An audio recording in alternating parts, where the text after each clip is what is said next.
Team इंडियाचा माजी कर्णधार रोहित शर्माला राष्ट्रपती द्रौपदी मुर्मूंच्या हस्ते पद्मश्री पुरस्कार प्रदान। क्रिकेटमधील अतुलनीय योगदानासाठी रोहित शर्माचा गौरव।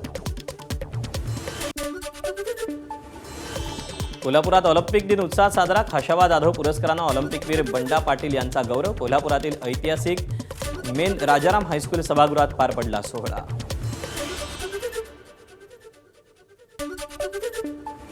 पुण्याच्या आंबेगाव तालुक्यात मुसळधार पावसाची हजेरी। जारकरवाडी गावातील रस्ते, शेतशिवार आणि सखल भाग पाण्याखाली उकड्यापासून नागरिकांना दिलासा।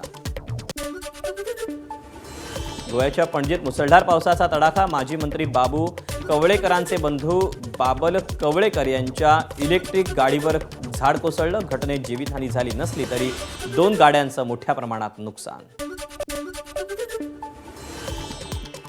दिवंगत सरपंच संतोष देशमुख हत्या प्रकरणाची पुढची सुनावणी 29 जूनला। आज झालेल्या सुनावणीत आरोपी विष्णू चाटेचा जामीन अर्ज कोर्टानं फेटाळला। पुढील सुनावणी बीडच्या विशेष न्यायालयात पार पडणार।